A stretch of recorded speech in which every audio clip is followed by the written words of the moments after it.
Break के बाद एक बार फिर से आप सभी दर्शकों का अन्नदाता कार्यक्रम में बहुत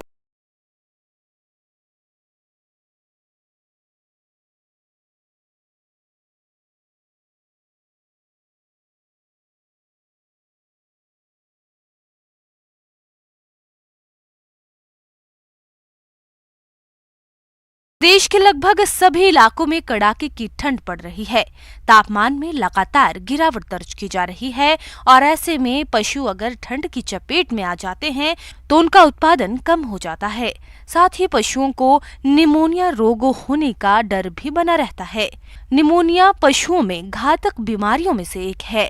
अगर इसका समय रहते इलाज नहीं किया जाता तो पशु की मौत भी हो सकती है। तो चलिए पशुओं में निमोनिया रोग की रोकथाम के बारे में जानते हैं रांची पशु चिकित्सा महाविद्यालय रांची के पशु वैज्ञानिक डॉक्टर प्रवीण कुमार से।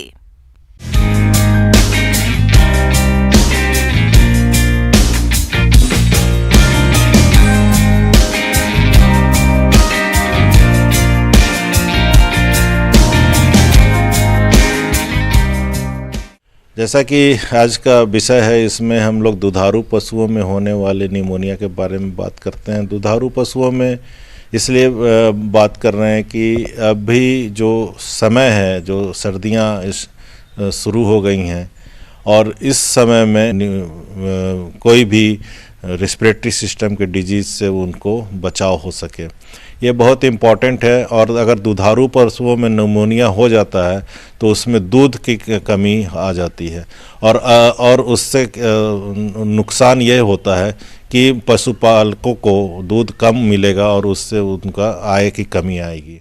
निमोनिया जीवाणु एवं माइकोप्लाज्मा जनित संक्रमित रोग है। यह रोग शीत ऋतु में या वर्षा ऋतु में अक्सर होता है। बुखार की हालत में पसीना होने पर, बहुत ठंडा पानी पीने से और ठंडी हवा लग जाने से यह रोग हो जाता है। दूसरी चीज जो हमने बताया कि एक डस्टी फीड, जो धूल के कण वाले जो खाने होते हैं, वो अभी के मौसम में वो बहुत ज़्यादा निमोनिया को कॉज करते हैं।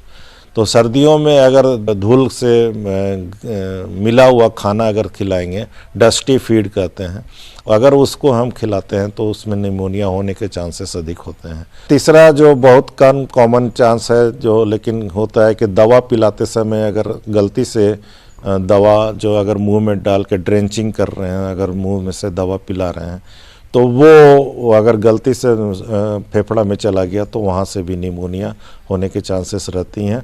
लेकिन ये बहुत कम होता है। लेकिन अगर कोई भी पशुपालक दवा पिला रहे हैं तो उसमें ध्यान रखना चाहिए कि वो ठीक से पिलाएं और सांस की नली में न जाए। निमोनिया के पहचान के लिए हम लोग देखेंगे कि वो जब सांस जो होता है वो पेट के से सांस लेती है। जब सांस लेते हैं, नॉर्मल जो गाय सांस लेती है, वो अपना छाती और पेट दोनों का मूवमेंट होता है। लेकिन अगर निमोनिया हो गया तो केवल पेट का मूवमेंट होगा सांस के लेने समय में और छाती का मूवमेंट बंद हो जाता है। तो इससे पता चलता है कि निमोनिया हो गया है। इस रोग में रोगी पशु बहुत सुस्त रहता है। पशु खाना पीना और जुगाली करना बंद कर देता है। उसके रोए खड़े हो जाते हैं। उसे जुकाम और खांसी हो जाती है। पशु का शरीर कांपता है और साधारण ज्वर हर समय बना रहता है। उसकी नाक से बलगम निकलता रहता है। साथ ही नाड़ी भी तेज चलती रहती है। तो हम लोग सबसे पहले ये ध्यान रखना चाहिए कि वो उसमें निमोनिया ना हो।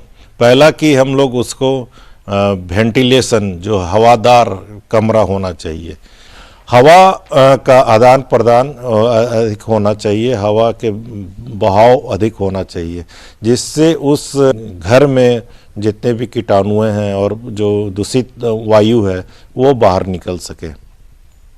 ये जरूरी है। और घर का तापमान को भी मेंटेन करता है जब हवा प्रवाह ज़्यादा होता है। दूसरे है कि जब ठंड का मौसम बढ़ जाए, रात के समय में ठंड अधिक हो रही है, तो उस समय में हम लोग को गर्मी वो प्रदान करना होता है। घर को गर्म रखने की व्यवस्था करनी पड़ती है। पशुओं में कुछ गर्म कपड़े डालने की आवश्यकता होती है। ये आवश्यकता को करने से हम लोग उसको बचाव कर सकते हैं। बचाव के उपाय: रोग से ग्रसित पशुओं को स्वस्थ पशुओं से अलग रखें। रोगी पशु का जूठा आहार या पानी स्वस्थ पशु को न दें। अधिक ठंडा मौसम होने पर पशुओं को पशुशाला में बांधे रखें। पशुशाला में ठंडी हवा को रोकने के लिए दरवाजों और खिड़कियों पर पर्दे लगा दें। इसके अलावा रोग ग्रसित पशु को नौसादार, सौंठ एवं अजवाइन एक तौला को अच्छी तरह से कूटकर 250 ग्राम गुड़ के साथ घोल बनाकर दिन में 2 बार देने से भी यह रोग नियंत्रित हो जाता है। अब अगर हम लोग उपचार की बात करें तो उपचार में तो सबसे पहले उनका जो निकटतम पशु चिकित्सक से ही के सलाह पे दवा दी जाती है, क्योंकि वो वजन के अनुसार दिया जाता है। लेकिन हम लोग घरेलू उपचार कर सकते हैं और उसमें यूकलिप्टस ऑयल बहुत अच्छा होता है, विक्स जिससे बनता है, और टिंचर बेंजोइक, ये दोनों दवा बहुत अच्छा इन्हिलेशन के लिए हम लोग करते हैं। तो कपड़े में उसको दोनों को कोई भी दवा एक लेके और उसको नाक के पास उसको ले जाने से उसका जो भाप है वो सांस के नली से जाएगा और वो सांस के नली को खोल देगा, जिससे कि ऑक्सीजन की जो कमी हो रही है वो उसकी पूर्ति हो जाएगी। और फिर हम लोग आगे बढ़कर उसका एंटीबायोटिक जो दवाइयाँ होती हैं, उसको एंटीहिस्टामिनिक दवाइयाँ होती हैं, वो पशु चिकित्सक के सलाह पर करके कितनी मात्रा में दी जाए वो उन्हीं का करके हम लोग उसका उपचार कर सकते हैं। लेकिन प्राथमिक उपचार करने से हम लोग जो ऑक्सीजन की कमी हो गई, सांस लेने में जो दिक्कत होती है, उसको हम लोग पूरा कर सकते हैं। तो इस तरह से हम लोग निमोनिया का बचाव कर सकते हैं।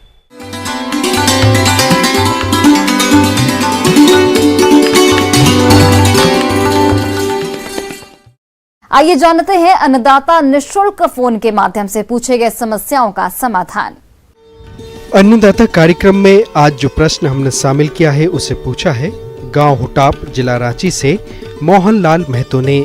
आप लाख की कटाई छटाई और इसके बाद किए जाने वाले प्रबंधनों पर जानकारी चाहते हैं।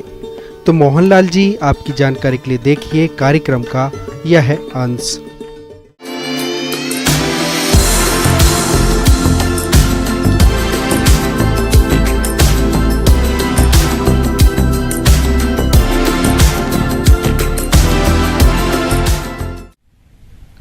किसान भाइयों नमस्ते।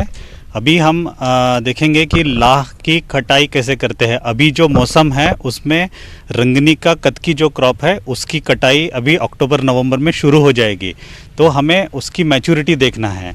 तो अभी हमारे देश में मध्य प्रदेश हो गया, छत्तीसगढ़ हो गया, झारखंड है, बंगाल है, उड़ीसा है, इन कई जगह लाख की खेती कई की जाती है। तो इन सभी और देश में बहुत जगह भी लाख की खेती होती है।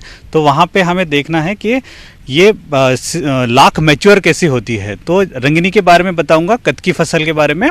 जो लाख में जो मोम होता है वो कम हो जाता है और थोड़ा पीलापन आ जाता है कतकी में। जैसे ही हमें पता चले कि ऐसे हो गया है तो हम उसकी कटाई शुरू कर देंगे। लाख की कटाई करने से पहले कुछ बातों पर विशेष ध्यान दें, जैसे परिपक्व लाख की कटाई करें। इसकी पहचान के लिए खेत का सतत निरीक्षण करें और जब लाख के ऊपर पीली परत जैसे दिखने लगे तब लाख की कटाई करें। कटाई के पूर्व मौसम के मिजाज को भी जरूर देख लें। अगर बारिश होने की संभावना हो तो कटाई ना करें। कटाई के लिए पेड़ों पर चढ़ने से पहले ये सुनिश्चित कर लें कि पेड़ों की सतह पर अधिक पानी या चिकनाहट तो नहीं है, क्योंकि इससे फिसलकर गिरने की संभावना बढ़ जाती है। कटाई करने के लिए हमेशा प्रशिक्षित और अनुभवी लोगों का ही चुनें। इसकी कटाई कैसे करेंगे? एक तो सिकेटर होता है और एक ट्री प्रूनर होता है। ट्री प्रूनर से बड़ी बड़ी डालियां काट देते हैं और उसके बाद छोटी छोटी डालियां हम सिकेटर से काटते हैं। तो लगभग 10 से 15 सेंटीमीटर तक हम डाली काटते हैं ब्रूड लैग बनाने के लिए, बीहन लाख बनाने के लिए। आमतौर पर किसान लाख की कटाई के लिए पेड़ की टहनियों को कुल्हाड़ी या डॉली से काटते हैं। इससे एक तो स्वयं चोटग्रस्त होने का भय बना रहता है और दूसरा टहनियों पर तेज प्रहार करने से लाख की परतें झड़ने लगती हैं, जैसा कि अभी आप इस वीडियो में देख रहे हैं। इस प्रकार के नुकसान से बचने के लिए लाख की कटाई हमेशा तेज धार वाले हथियारों या सिकेटेरियर से करना चाहिए। पेड़ों पर से लाख की कटाई हमेशा ऊपर से नीचे की ओर करें बड़ी टहनियों सहित कटाई करने से टहनियाँ पैरासूट की भांति नीचे गिरती है, जिससे अपेक्षाकृत कम नुकसान होता है। कटाई के बाद खेत में फैली सभी टहनियों को एक स्थान इकट्ठा कर लें और टहनियों से पत्तियों को अलग कर लें। चूँकि बिहन के अंदर लाख के सिसोकीट मौजूद होते हैं, ऐसे में काटी गई लाख को अधिक बलपूर्वक ना हिलाएं। इससे अधिक और अच्छी मात्रा खेत में लाख मिलती है। तो बिहन लाख हम बहुत हो गया 5 से 4 दिन तक हम रखेंगे और 5 से 4 दिन के अंदर तक हमको बिहन लाख बांध देना है। तो मैं कहता हूँ कि ये सारी चीज़ों का अगर ध्यान रखेंगे आप और ऐसी इस तरीके से आप खेती करेंगे तो आपको जाहिर सी बात है लाख में ज़्यादा उत्पादन मिलेगा और आपका इनकम बढ़ेगा।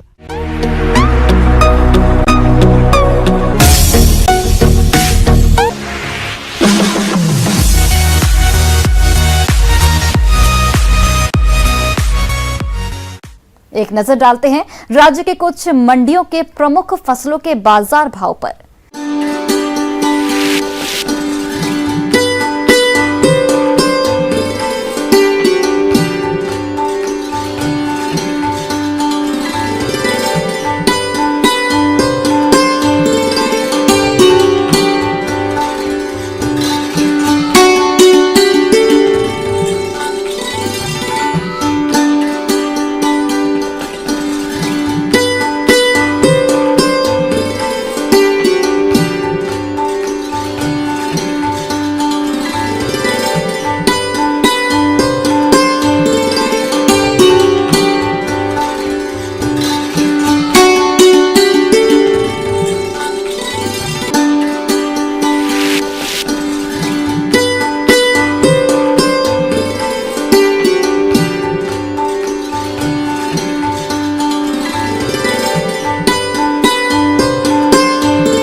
किसान भाइयों, कृषि संबंधित समस्या या सुझावों के लिए आप हमें इस पते पर संपर्क कर सकते हैं। प्रोड्यूसर अन्नदाता news 18 Bihar Jharkhand, Ramoji film city Hyderabad 501512। साथ ही आप हमें ईमेल भी कर सकते हैं। हमारा ईमेल आईडी है p18annadatabihar@news18.com।